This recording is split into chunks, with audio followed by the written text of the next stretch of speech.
ابراہیم علیہ السلام اللہ کے برگزیدہ بندوں میں سے ایک بندے، پیغمبروں میں سے ایک پیغمبر ہیں، جنہیں یہ شرف حاصل ہے کہ وہ 4000 پیغمبروں کے باپ کہلاتے ہیں۔ ابراہیم علیہ السلام کو اللہ تبارک تعالیٰ نے بہت سی طرح سے آزمایا، امتحان لیا ہے، اور ہر امتحان میں ابراہیم علیہ السلام کامیاب ہوئے۔ کوئی ایسا امتحان نہیں رہا جس میں ابراہیم علیہ السلام ناکام ہوئے۔ اسی لیے اللہ تبارک تعالیٰ نے ابراہیم علیہ السلام کو خلیل اللہ کا لقب دیا، اللہ کے دوست۔ قربانی جب اللہ کے نام پر دی جاتی ہے، حد سے بڑھ جاتی ہے جب قربانیاں، اور اللہ کے ہر امتحان میں جب کامیاب ہو جاتا ہے بندہ، تو پھر اللہ تعالیٰ اسے ایسے ہی نوازتے ہیں جیسا کہ ابراہیم علیہ السلام کو اللہ تعالیٰ نے نوازا۔ ابو الانبیاء بھی کو کہا جاتا ہے ابراہیم علیہ السلام۔ آپ جس گھرانے میں پیدا ہوئے، جس گھر میں آپ پیدا ہوئے، اس گھر میں بتوں کو تراشا جاتا تھا۔ آپ کے جو والد تھے، جن کا نام آذر بتایا گیا، وہ خود ایک بت تراش تھے، بت کو بناتے تھے، اور بادشاہ کے پاس ان کا بہت بڑا مقام مرتبہ تھا۔ لیکن ابراہیم علیہ السلام بت تراش کے گھر میں پیدا ہونے کے باوجود بھی کبھی بتوں کی عبادت نہیں کی، کبھی ان کو اپنا معبود نہیں سمجھا۔ بچپنے سے ہی اللہ تبارک تعالیٰ نے ابراہیم علیہ السلام حفاظت فرمائی شرک سے۔ ابراہیم علیہ السلام جو ہوش حواس میں آئے تو لوگوں کو دیکھتے تھے کہ کوئی ستاروں کی پرستش کر رہا ہے، کوئی چاند کی پرستش کر رہا ہے، کوئی سورج کی پرستش کر رہا ہے، تو دل میں خیال آتا کہ یہ لوگ چاند کو، ستاروں کو اپنا معبود قرار دے رہی ہیں کہ یہ واقعی معبود ہو سکتا ہے۔ لیکن جب صبح کی روشنی نمودار ہوئی، چاند بھی غائب، ستارے بھی غائب، ابراہیم علیہ السلام نے سوچا کہ یہ ڈوبنے والے تو معبود نہیں کہلا سکتے۔ یہ سورج جو بہت بڑا دکھ رہا ہے، جس کو لوگ معبود قرار دے رہے ہیں، تو کیا یہ سورج انسانوں کا معبود ہو سکتا ہے؟ لیکن جب شام میں دیکھے کہ سورج بھی غروب ہو چکا، ابراہیم علیہ السلام کہنے لگے کہ جو ڈوبنے والا ہے وہ کسی کا رب کیسے ہو سکتا ہے، کسی کا معبود کیسے ہو سکتا ہے، کیسے وہ عبادت کے لائق، پوجنے کے لائق ہو سکتا ہے؟ میں تو اپنا چہرہ اس ذات کی طرف کرتا ہوں جو ہر عیب سے پاک ہے، جو ایک ہے، وحدہ ہوئے۔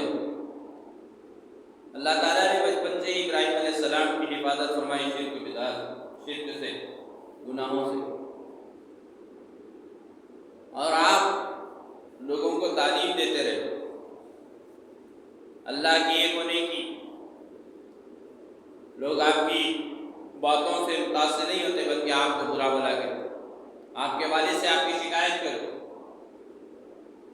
اور آپ کے والد آپ کو سمجھاتے، بولتے۔ جب حد یہ ہوئی کہ ابراہیم علیہ السلام بات سننے کو تیار نہیں اور الٹا سمجھا رہے ہیں وہ خود، ان کے والد نے یہاں تک کہہ دیا کہ تم اپنی باتوں سے، اپنے کاموں سے باز آ جاؤ، ورنہ میں تم کو شرمسار کر دوں۔ جب اس پر بھی آپ نہیں مانے تو آپ کو گھر سے نکال دیا گیا۔ ابراہیم علیہ السلام لوگوں میں چل پھر کر دعوت دیتے رہے ایک اللہ کے ہونے کی۔ لوگوں میں چرچا عام ہو گیا کہ آدر کا بیٹا جو ہے ابراہیم، وہ کسی ایک اللہ کی دعوت دیتا ہے اور ہمارے جو معبود ہے اس کو برا بھلا کہتا ہے، ان کو مانتا نہیں ہے۔ ایک موقع ایسا بھی ہے جس کی تلاش میں حضرت ابراہیم علیہ السلام، کہ ایک موقع عید کا خوشیوں کا ان کے پاس آیا، لوگ پورے دوسرے شہر گئے اپنے شہر کو چھوڑ کر، اور ابراہیم علیہ السلام سے بھی کہا کہ تم بھی چلو ہمارے ساتھ۔ وہ کہنے لگے کہ میں نہیں چل سکتا، میں بیمار ہوں۔ ان کو ٹالنے کے لیے انہوں نے یہ بات کہی،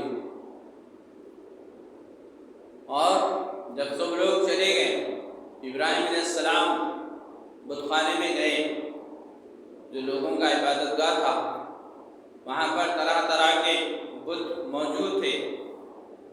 ابراہیم علیہ السلام اس سے مخاطب ہو کر کہنے لگے کہ تم کیسے کسی کے معبود ہو سکتے ہو جبکہ تم اپنے خود کے نفع نقصان کے بھی مالک نہیں ہو۔ اور ابراہیم علیہ السلام نے بتوں کو توڑنا شروع کیا، اور ایک بڑے بت کے گلے میں کلاڑی ڈال دی، جس ہتھیار سے انہوں نے بتوں کو توڑا، اور پھر اپنی جگہ پر آ کر خاموش ہو گئے۔ لوگ جب شہر سے واپس آئے تو ہم اپنی عبادت گاہ میں گئے، بت خانے میں گئے تو دیکھا کہ ہر طرف توڑ پھوڑ ہے، ان کے معبودوں کو کسی نے توڑ دیا ہے۔ سب پریشان اور سوچنے لگے کہ یہ کام کس کا ہو سکتا ہے، اور سب کی رائے یہی تھی کہ یہ کام تو آدر کے بیٹے ابراہیم کا ہو سکتا ہے، کیونکہ وہی ان کو نہیں مانتا ہے اور ان کے بارے میں برا بھلا کہتا ہے۔ تو جب ابراہیم علیہ السلام کو بلایا گیا، بادشاہ وقت بھی موجود، تمام لوگ موجود، ابراہیم علیہ السلام کو بلایا گیا اور پوچھا گیا کہ بتاؤ یہ کام کس کا ہے۔ وہ تو موقع کی تلاش میں ہی تھے، لوگوں کو سچ دکھانا چاہ رہے تھے، اینے میں ان کا چہرہ دکھانا چاہ رہے تھے، حقیقت بات پہنچانا چاہ رہے تھے۔ ابراہیم علیہ السلام کہنے لگے کہ تم خود ان سے پوچھ لو کہ یہ کام کس نے کیا ہے۔ سب ایک دوسرے کا چہرہ دیکھنے لگے، اور ابراہیم علیہ السلام سے کہا کہ یہ کیسے کہہ سکتے، یہ تو بات ہی نہیں کر سکتے۔ بولے ابراہیم علیہ السلام کی جو بات ہی نہیں کر سکتا وہ کیسے کسی کا معبود ہو سکتا ہے، کیسے کسی کا رب ہو سکتا ہے؟ جو کسی کا نفع نقصان، خود کا نفع خود کا نقصان کو نہیں بچا سکتا، تو کیسے کسی دوسرے کے نفع نقصان کا مالک ہو سکتا ہے؟ اور ابراہیم علیہ السلام وہاں پر توحید کی تعلیم دیے، بہت اچھے انداز میں ابراہیم علیہ السلام نے ان کو ان کی زبان میں حقیقت سے آگاہ کیا، حق کا پیغام دیا، لیکن لوگوں نے مانتے ہوئے بھی اس بات کو نہیں مانا، سمجھ گئے کہ بات صحیح ہے، لیکن وہی جو چلتے آتا ہے کہ ہمارے باپ داداؤں نے جس کو معبود مانا ہے اس کو ہم کیسے چھوڑیں۔ سمجھ گئے وہ حقیقت کیا ہے، لیکن اس کے باوجود بھی پرمپرا جسے کہتے ہیں، خاندانی رسم و رواج جسے کہتے ہیں، اس کے آگے مجبور ہو کے وہ اور ابراہیم علیہ السلام کی بات کو نہیں مانا، اور سب لوگ تجویز کریں کہ ہمارے معبودوں کو جس نے نقصان پہنچائے ہیں، تکلیف، اسے کیا سزا دی جائے۔ اور سب نے یہ طے کیا کہ ابراہیم علیہ السلام کو آگ میں ڈالا جائے، آگ کی سزا دی جائے، اور پھر ایک وقت مقررہ پر آگ جلائی گئی، بہت بڑی، اتنی بڑی کہ اس کے آگ کے اوپر تو کوئی پرندہ بھی جا نہیں سکتا، آگ کے قریب بھی کوئی بھٹک نہیں سکتا، اتنی بڑی آگ لگائی گئی۔ اور پھر سب پریشان ہو گئے کہ اس میں اگر ڈالیں تو ابراہیم علیہ السلام کو ڈالیں کیسے؟ شیطان ایک انسان کی شکل میں روایت میں بات ملتی ہے کہ آ کر کہنے لگا کہ گلیل بناؤ اور اس کے اندر ڈال کر کھینچ کے ڈالو۔ تو اسی طرح سے ابراہیم علیہ السلام کو آگ میں ڈالنے کا انتظام کیا گیا اور آگ میں ڈالا گیا، اور جب آگ میں ڈالا جا رہا تھا فرشتے، زمین و آسمان کا نظام پورا ابراہیم علیہ السلام کو بچانے کے اوپر پڑے۔ سب اللہ کے پاس کہنے لگے فرشتے جا کر، اے اللہ آپ کے دوست ابراہیم کے ساتھ کیا معاملہ ہو رہا ہے، کیا ہم ان کی مدد کرنا، ان کو بچانا؟ بولے کہ جاؤ ابراہیم سے دریافت کرو، اگر وہ تمہاری مدد لینا چاہے تو بے شک مدد کرو۔ فرشتے آ رہے ہیں، ابراہیم علیہ السلام سے عرض کر رہے ہیں کہ اے ابراہیم علیہ السلام آپ کہہ دو ہم اس آگ کو ابھی بجھا دیں۔ پانی کا فرشتہ آ کے کہہ رہا ہے، اے ابراہیم علیہ السلام آپ حکم دیجیے، ایسی بارش کروں کہ ابھی ایک پلک جھپنے تک یہ آگ بجھ جائے۔ ابراہیم علیہ السلام کہہ رہے ہیں کہ میرے لیے میرا اللہ کافی ہے۔ ہوا کا فرشتہ آ کر کہہ رہا ہے، ابراہیم علیہ السلام آپ حکم کیجیے ایسی ہوا چلاؤں کہ آگ کدھر کی کدھر ہو جائے۔ بولے کہ نہیں، میرے لیے میرا اللہ کافی ہے۔ ہر ایک نے اپنی طرف سے پوری کوشش کی، لیکن ابراہیم علیہ السلام صرف اللہ پر بھروسہ کیا، پورا یقین تھا اللہ کی ذات پہ ابراہیم علیہ السلام کہ اللہ ہی ان کی حفاظت کرے گا۔ پھر اللہ تبارک تعالیٰ نے ایسا نظام فرمایا آگ سے حفاظت کا کہ آگ تو چل رہی ہے، لیکن اللہ نے اس آگ کو حکم یہ دیا کہ اے آگ تو میرے ابراہیم کے لیے سلامتی والی بن جائے، نہ اتنی گرم ہو کہ انہیں گرمی محسوس ہو اور اتنا سرد نہ ہو کہ میرے ابراہیم کو سردی محسوس ہو۔ اور اللہ کے حکم سے وہ آگ، جو کہ آگ آپ جانتے ہیں آگ کے اندر جلانے کی صفت، اس کا کام ہی جلانا ہے، لیکن جب تک اللہ کا حکم نہ ہو کوئی آگ کسی کو تکلیف نہیں دے سکتی، جلا نہیں سکتی۔ یہ اللہ نے بتا دیا، قیامت تک آنے والی ساری انسانیت کو اللہ تعالیٰ نے یہ بتا دیا کہ دیکھو آگ میں جلانے کی صفت ہے، جب تک ہمارا حکم نہ ہو کسی کو نقصان نہیں پہنچا سکتی۔ میرے ابراہیم کو آگ کچھ نہیں کر سکتی۔ بعد میں مدت کے بعد جب ابراہیم علیہ السلام سے دریافت کیا گیا، روایتوں میں بات ملتی ہے کہ جب آپ کی زندگی کے کون سے بہترین دن تھے، آپ فرمانے لگے کہ وہ ایام جو کہ میں آگ کے اندر، وہ میرے لیے بہترین ایام زندگی۔ پھر جہاں وہاں سے نکل کر ابراہیم علیہ السلام دوسرے شہر کا اللہ کا حکم ہوا تو پھر دوسرے شہر میں گئے، وہاں پر تعلیم تربیت جن لوگوں کو دعوت دیتے رہے، اور وہاں پر ایک عمر دراز تک آپ نے دعوت دی لوگوں کو۔ بے اولاد تھے، اولاد کے لیے دعائیں کرتے رہے اللہ سے۔ ایک موقع ایسا بھی آیا، ایک مقام پر ایک بادشاہ کا وہ نظام تھا، رواج یہ تھا کہ جو بھی مسافر آتا ان کے ساتھ جو رہتے وہ ان کو اپنے ساتھ رکھ لیتے۔ اور بی بی سارا کو جب انہوں نے قید کیا، ابراہیم علیہ السلام کو جب سفر میں تھے اور جب انہیں بدنیتی سے حضرت سارا کی طرف ہاتھ بڑھا تھا، اس کا ہاتھ سوکھ جاتا، اللہ کے وجہ سے ہاتھ میں طاقت ہی نہیں رہتی، ہاتھ پورا سوکھ جاتا، اور جب ہاتھ ہٹا لیتا تو پھر جیسا ہاتھ تھا ویسا ہو جاتا۔ وہ کئی مرتبہ بدنیتی سے حضرت سارا کی طرف ہاتھ بڑھاتا، اور جب بھی ہاتھ بڑھاتا اس کا ہاتھ سوکھ جاتا، اور وہ ڈر کے اپنے ہاتھ کو پیچھے کر لیتا، اور پھر اس کو یہ یقین ہو گیا کہ ان کے ساتھ بدنیتی نہیں کی جا سکتی، یہ اللہ کی بہت بڑی ہستی ہے۔ اور پھر انہوں نے ابراہیم علیہ السلام اور سارا کو چھوڑ دیا، اور اپنی جو بیٹی تھی ہاجرہ شہزادی تھی، ان کو حضرت سارا کے ساتھ کر دیا، اور بی بی ہاجرہ سے آپ کا نکاح ہوگا ابراہیم علیہ السلام کا، اور پھر بی بی ہاجرہ کے ہی بدن سے حضرت اسماعیل علیہ السلام کی شکل میں اللہ تبارک تعالیٰ نے اولاد سے آپ کو سرفراز فرمایا۔ اور اس وقت ابراہیم علیہ السلام کی عمر روایت میں ملتی ہے کہ 90 سال کے اوپر زیادہ ہی، وہ عمر میں ابراہیم علیہ السلام صاحب اولاد ہو، کسی کے اوپر بھروسہ نہیں کیا، اولاد نہیں ہوئی تو صرف اللہ سے ہی دعا کرتے رہیں۔ یہ پیغام ہے ہم کو بھی۔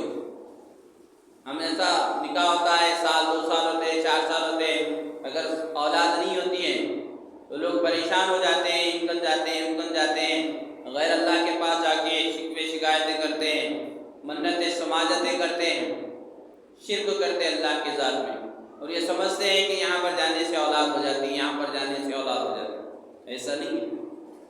وقت کے نبی ہیں، خلیل اللہ کے، لیکن اللہ تعالیٰ نے ان کو بھی آزمایا اولاد سے محروم رکھ کے۔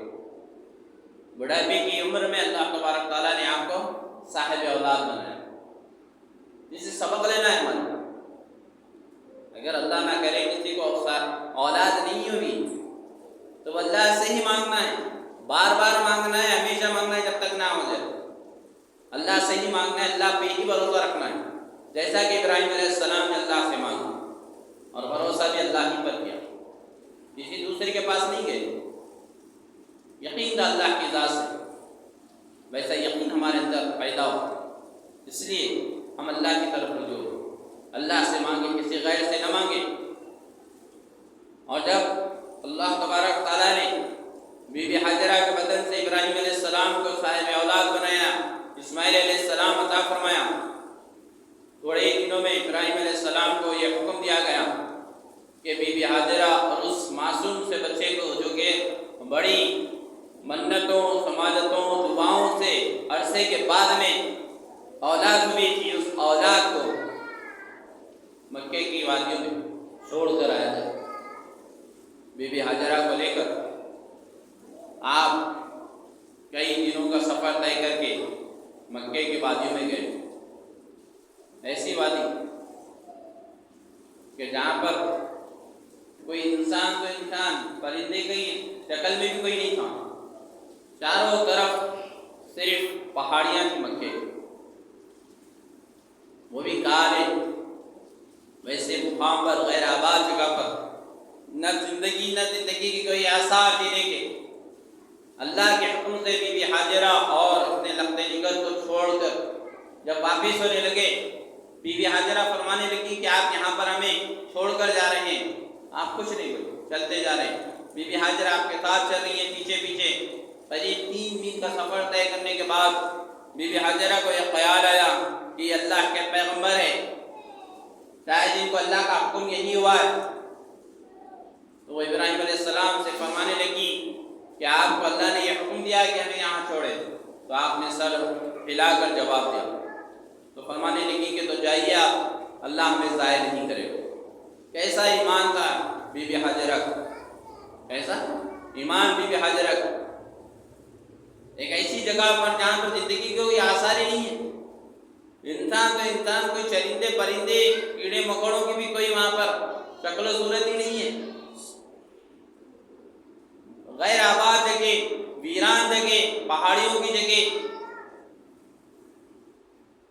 اور نشے میں فرات بھی آپ اس زمانے کے حساب سے اگر دیکھیں گے، تاریخ کی کتابوں کے اندر فوٹو کچھ بتے رکھے ہوئے، اس زمانے کے تو نہیں لیکن بعد کے ہیں، اس کے اندر بھی آپ دیکھیں گے تو تصور نہیں کر سکتے آپ کے جینے کے آسان۔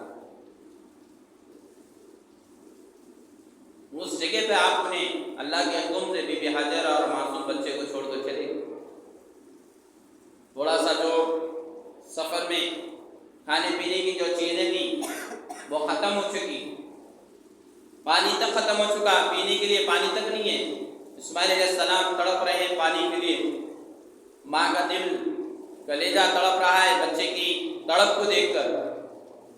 اور وہ صفا مروہ کی جو پہاڑیاں ہیں، اونچی پہاڑیاں ہیں، وہ اس کے اوپر چڑھ کر دیکھ رہی کہ کہیں پانی کا انتظام ہو جائے، کہیں سے کوئی مسافر کوئی سفر کا جانے والا رہ جائے تو اس سے پانی لے لوں، یا کہیں اللہ تعالیٰ نظام بتا دے پانی کا۔ صفا کی طرف چل رہی ہیں، مروہ کی طرف پہاڑی کے اوپر چڑھ رہی ہیں، دیکھ رہی ہیں کہیں پانی کا انتظام نہ ہو، کوئی پانی کا انتظام ہو جائے۔ اور پھر ادھر بچے کو دیکھ رہی ہیں، بچہ تڑپ رہا ہے، بلک رہا ہے، معصوم تھا بچہ۔ 7 چکریں لگائی، صفا سے مروہ، مروہ سے صفا، صفا سے مروہ، مروہ سے صفا۔ اگر اور ان کے اندر طاقت اور قوت ہوتی تو وہ اور بھی زیادہ چکریں لگاتی۔ 7 چکریں لگانے کے بعد جسم تھکاوٹ سے چور چور ہو گیا، جسم میں قوت اور طاقت ختم ہو گئی، اور وہ وہیں پر بیٹھ گئی، گر گئی. ادھر بچہ تڑپ رہا ہے، ادھر ماں تڑپ رہی. پھر دیکھیں، ایک نظر دیکھوں بچے کو تو دیکھیں وہاں پہ ابراہیم علیہ السلام، اسماعیل علیہ السلام کے قریب میں کوئی آدمی کی شکل میں کوئی کھڑا ہوا ہے. تو کوئی میرے بچے کو نقصان نہ پہنچائے. وہ ہمت جٹا کر پھر سے دوڑی اپنے بچے کی طرف، جب تک وہ شخص جو تھا انسانی شکل میں، جبرائیل علیہ السلام بتاتے ہیں روایتوں میں، وہ غائب ہو چکے تھے، چلے گئے.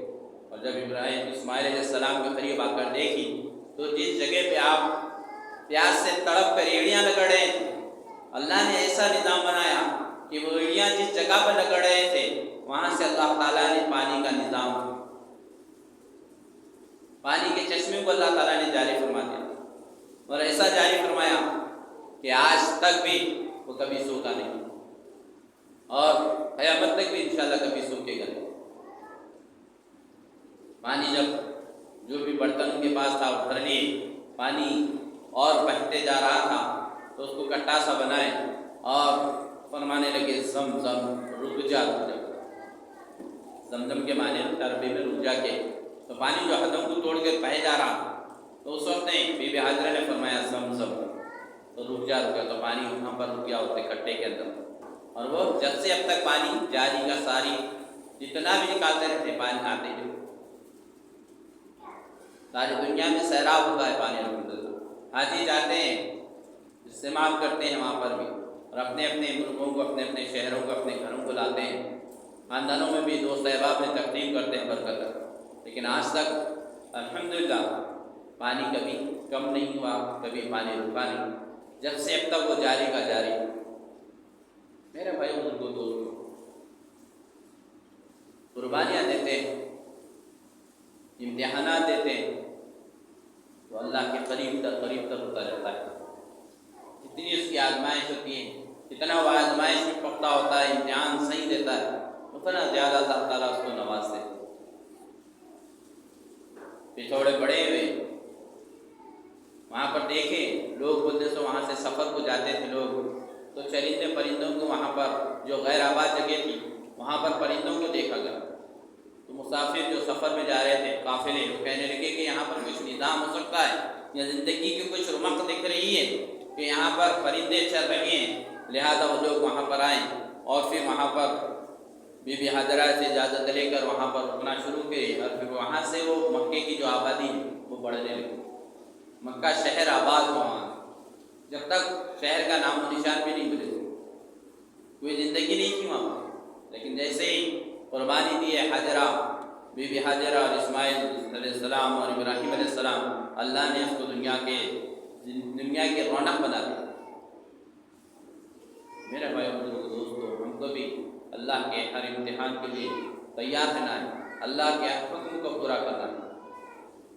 اور بھی باتیں انشاءاللہ تعالیٰ، اور بھی جو واقعہ ہے انشاءاللہ تفصیلی اور آگے آئیں گے انشاءاللہ. اللہ پچھلے جمعے میں، آئندہ جمعے میں انشاءاللہ آپ تمام سے حضرات ہیں سے گزارش ہے کہ وقت کی پابندی کے ساتھ آئے، تاکہ آپ کو بھی سننے میں معلومات میں اضافہ ہو اور میرے کو کہنے میں بھی معلومات میں کہنے میں بھی اضافہ ہو. تو آپ تمام سے گزارش ہے کہ وقت کی پابندی کے ساتھ آئیں. اور ساتھ ہی ساتھ یہ بھی گزارش ہے کہ میرے بھائی نماز فرض ہے، نماز کا خاص اہتمام کریں. اور خاص طور پہ فجر کی نماز ایک ایسی نماز ہے جو نماز پڑھ کے بندہ نکلتا ہے، حدیث میں آپ نے کئی مرتبہ سنا کہ اس کے ہاتھ میں ایمان کا جھنڈا ہوتا ہے، اور جو بغیر نماز پڑھے فجر کی نکلتا ہے بازار میں، اس کے ہاتھ میں شیطان کا جھنڈا ہوتا ہے. تو اللہ کے لیے، اللہ کے حکم کو پورا کرنے کے لیے خود بھی نماز کا اہتمام کیجیے، اور اپنی اہل و عیال کو، اپنی اولادوں کو بھی نماز سے فجر خاص طور سے پڑھنے کی طور پر ان کو تلقین کرتے رہیں، اور خود بھی اٹھیں، دوسرے بچوں کو بھی اٹھائیں. اور ہمارے جو دوسرے دوست احباب ہیں بستی میں جو لوگ ہیں ان کو بھی نماز کی دعوت ہے فجر کے واسطے خاص طور سے. کیونکہ فجر میں کیا ہے، انسان کیا ہے تھوڑا نیند کی حالت میں رہتا ہے، دوسرے نمازوں میں ہوشیار رہتا ہے، لیکن فجر میں خاص طور سے کیا ہے، نیند کی آغوش میں رہتا ہے. اور نیند انسان کو پسند بھی ہوتی ہے کہ تھکاوٹ اس سے دور ہو جاتی ہے. تو اس لیے میرے بھائی اور دوستوں، خود بھی اٹھے اور دوسروں کو بھی نماز کی طرف بلائیں. فجر میں خاص طور سے دوسری نمازوں کو الحمدللہ پڑھتے ہیں، لیکن فجر میں ذرا سستی ہو جاتی ہے، اس میں ذرا آپ توجہ